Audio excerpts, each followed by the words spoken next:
The latest data released by Ipsos in conjunction with eNCA reveals the mood in South Africa ahead of the local government elections. There are concerns around safety and security and the provision of basic services. In fact, one study even shows that out of 28 countries, South Africa is one where citizens have the least trust in the police. I'm joined by Mari Harris now from Ipsos to unpack this very matter further. Mari, thank you very much for joining us this afternoon. Good afternoon, Mfundo. No, it's a pleasure to have you. Now, this is interesting data, but perhaps to start with how you went about conducting this research, given the limitations that come with COVID. Was it physical? Was it telephonic? The study that we did from the 23rd to the 27th, and also the one before that, from the 9th to the 15th of October, were both telephonic studies.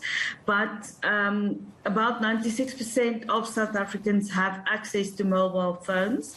The numbers were chosen randomly and phoned, and this study was done all over the country and is representative of South Africans who have access to mobile phones. So I'm quite confident in the results of this particular study. And then the other studies that are quoted in this particular release are, the one is a global advisor study that's done under 26 countries in the world. That study is done on the internet. And then the third one that's quoted in this study is the Ipsos Bus, which is a face-to-face study that we are doing every 6 months. This particular study is being done under very strict COVID relations, and people are wearing PPE when they are conducting the interviews, making sure that they and their respondents are safe, and bring us back the results. And then I also understand that you split your period into two, being pre-elections rather, and then just closer to the elections. Do you generally observe that there'd be a significant difference in terms of sentiment more closer to the elections? Because one would assume if I know who I'm voting for, I know. Well, not really, Mfundo. What happens is that the closer it comes to the election, the more people make up their minds. And a lot of times the sentiments get stronger closer to an election, especially about some issues like the mood in the country and other things. We did 3 studies for eNCA before the election, all 3 of them in October.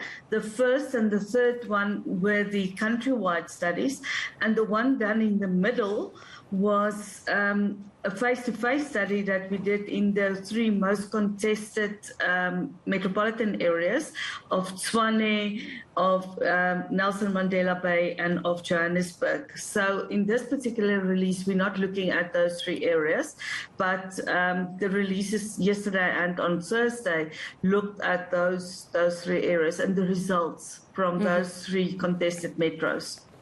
Now, to the results themselves, just the overall direction of the local area pre-election, it seems that generally people are not particularly pleased. They believe we're going in the wrong direction. It was 55 a bit earlier when you did the survey, and it's moved to 60%. Yes, but I think that's an echo of what people say in the country as a whole as well.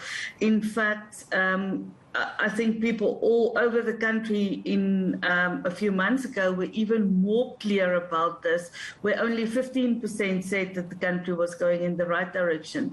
So I think people have a little bit more hope for their local area than what they have for the country as a whole.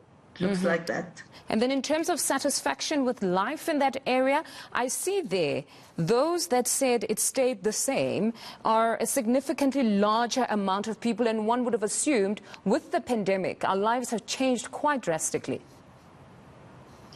Yes, I think our lives have changed drastically, but also we had 2 years to get used to it. So people are now more satisfied, or about half of people, as you say, are satisfied, staying the same. They know the rules, they live by the rules, and it is not a wonderful result, this one, because things are not necessarily improving, but it is fairly stable and people are handling the situation. No, your figures are certainly interesting. I don't want to politicize this aspect of it because you deal with just data and capturing. But thank you very much for your time. We actually will expand this conversation with political analyst Barry Kganyane. Barry, thank you very much for joining us this afternoon.